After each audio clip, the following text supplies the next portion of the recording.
Alright, so welcome to the SuperCoach NRL channel and welcome to episode 2 of the Bulldog Project. So our team list Tuesday, which means we've finally got some footy on this weekend. The Bulldogs are playing at Brookvale this Saturday afternoon, so it should be a cracker daytime footy. But there's been a bit of injury carnage, so a couple of the big guns, Luke Thompson, Tavita Pangai, out injured. So we need to do a little bit of a reshuffle of our team for round one. So I guess going back to front in terms of the team. So Jake Avarillo's obviously named in the centres. So what we might do is we'll flick him with Hayes Perham. Now they've both got dual position, we can put them in their right spots. So Perham's a fullback, Kiraz, Adekar on the wings, Avarillo, Alamotti in the centres, Burton and Flanagan, the starting halves. So that's all good and sweet. As you can see, Casey is out injured at the moment, so isn't in consideration. Braden Burns and Ockenbaugh on the extended bench, along with Josh Reynolds. So one change probably made from the last video was Josh Reynolds got named in the top 30, so he got plugged in at 5'8" there. But with Biondi Odo out injured long term, maybe he slots into the halfback. We'll see how the rest of the positions shake out. But the forward pack is where there's a bit of change. So Max King and Ryan Sutton are the starting props. So let's just change those over. Reid Marnie is a starting hooker.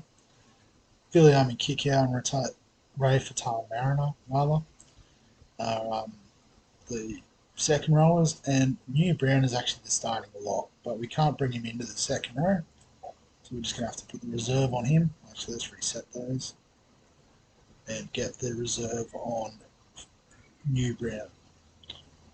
So then the bench, you can see Corey Waddell and Jacob Preston. So we'll just plonk Waddell on the... Actually, we don't like Waddell so much. So let's put Preston in, starting on his debut for the Dogs and I guess for the NRL.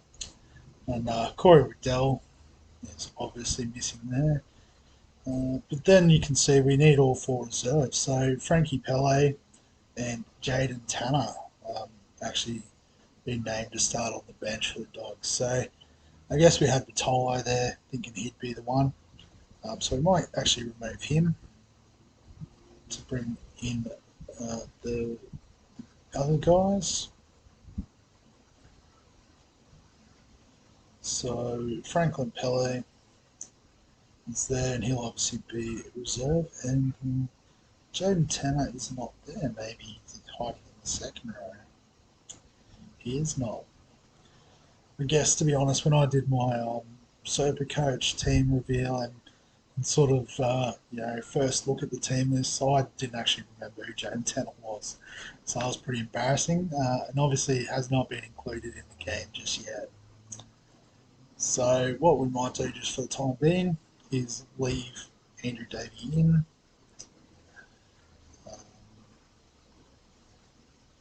And then I suspect when Tanner is named, what's going to happen is probably we will swap Luke Thompson with Andrew Davey, and Jaden Tanner will slot in there in the front row, and he'll obviously be named on the bench also. So I guess we'll save it, and then we'll have a bit of a look at maybe the little potential backline shift. So let's lock Frankie Pele in.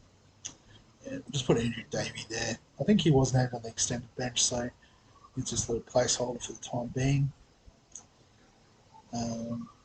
But if we just move Biondi Odo out, again, go by the Dogs only. So we've got Joseph O'Neill and Iverson Matai as potential options there for replacing Biondi Odo. Well, I guess the other option is Carl Olapu at 5'8". So obviously Joshy Rams. What we might do, I think, just to give us a bit more flexibility, is we'll start Matai in a halfback 5'8" sort of slot, so they can obviously rotate with each other. Because I think it's a case of if one of the halves is out, Joshy Reynolds will just slot in 6 or 7. So that'll give us a little bit of extra flexibility to begin with.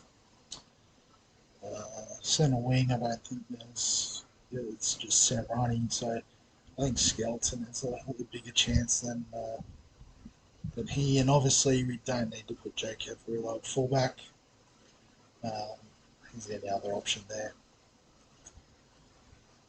So I think this is how the squad is going to look.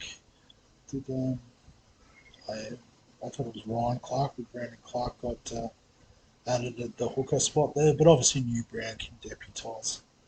Although he's probably going to play more of a lock forward, so he could be one that gets a dual position going forward. Let's save the team with that little change. So yeah, I guess other than when Jaden Tanner's added into the game, probably the next 24 hours, he'll be subbed in for Andrew Davey, which looks like it'll give us some more cash too. So we'll have, what will he be, 200, so another 240. So we're going to have $1.27 million to spend when we can start making trades. So I definitely think the trade boosts are going to be given an absolute punish early on. In terms of the strategy, we've got another week to think about it, but I guess my sort of thoughts are leaning towards chasing the value early on. So it might cost us a few points at the beginning of the year, not bringing in, like a Cleary to play halfback or, Tedesco at fullback. There may still be an opportunity to bring in one gun, but I definitely think the first couple of weeks in particular, we'll be chasing those really cheap or sort of value options that are going to make us a lot of cash. Because even though we've got a lot in the bank, we also want to be upgrading these guys to out-and-out guns in some instances. In saying that, just having a bit of a quick run through the team and my thoughts on, who's going to go first, that sort of thing. So Reid Marnie, I'm probably going to be pretty happy having him as the hooker for a while. Obviously, the upgrade to someone like Harry Grant would be great, or the value of someone like a Brandon Smith. But I think there's bigger priorities of where we want to upgrade and can find that value. So perhaps when New Brown gets dual position status, if he does, assuming he does, he can slide down in the second row, and we could then bring in that gun to double team with Reid Marnie at hooker. I guess the one advantage of the Bulldogs is they do have quite a lot of flexibility through the front row, second row. So, I mean, guys like Viliami Kikau, I'm going to be happy to hang on to, probably as keepers in this side and see how they go. Maybe even, the guys like Max King, Ryan Sutton, Pangai Thompson. That's pretty much the front row locked in. Keep Frankie Pele there. So I'm probably not going to waste too many trades in the front row. Maybe a luxury later on to bring in the guys like Tarpany, Ruben Cotter, Payne Haas if it works out. Big Tino. But, if that was my front row rotation for the year, I probably wouldn't be too disappointed. In terms of the second row, so, big target on Corey Waddell's head. He's probably going to be the first forward to be upgraded, although, to be honest, he's probably going to be downgraded to someone like Jermaine Hopgood because we want to get that cash flow going. And maybe someone like Jacob Preston, there's probably better use of that position at the point in time. So I mean, that's probably just the way it is. Halfback is definitely the one I want to try to upgrade quickly. No disrespect to Cole Flanagan, but I mean, he's no Nathan Cleary or Nico Hines. So, as much as I say I'm chasing value, that could be the one that we upgrade in after round one. so probably, with Dell down to Hopgood, finding it up to Cleary, and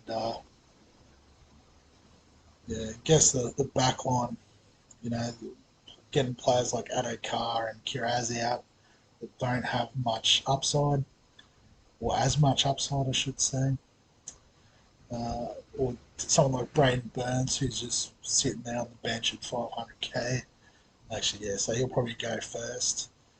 And there's so many cheap options in the centre wing. So yeah, and I guess as well we could even look at upgrading Declan Casey to a Tedesco or Turbo if he goes off. His value might be required. Probably the advantage with looking at Tedesco or Turbo is they both have early buys, so their price isn't going to get away until about round 4 anyway. So just something else to consider. So yeah, but I guess we've still got a round of games to play out and see.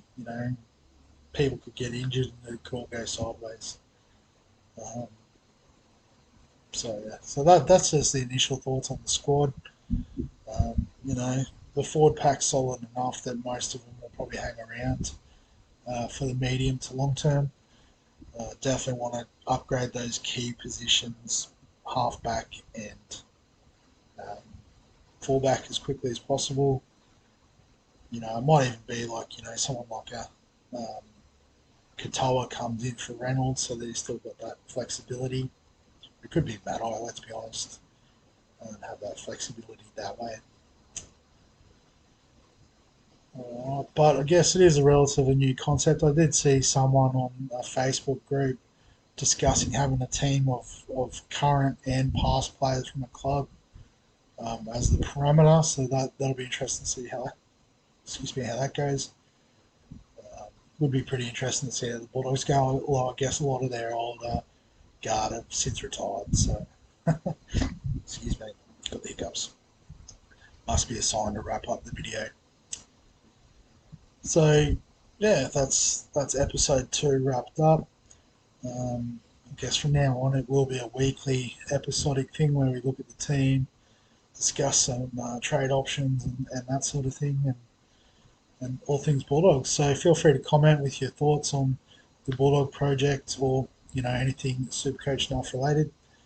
Like the video, subscribe to the channel.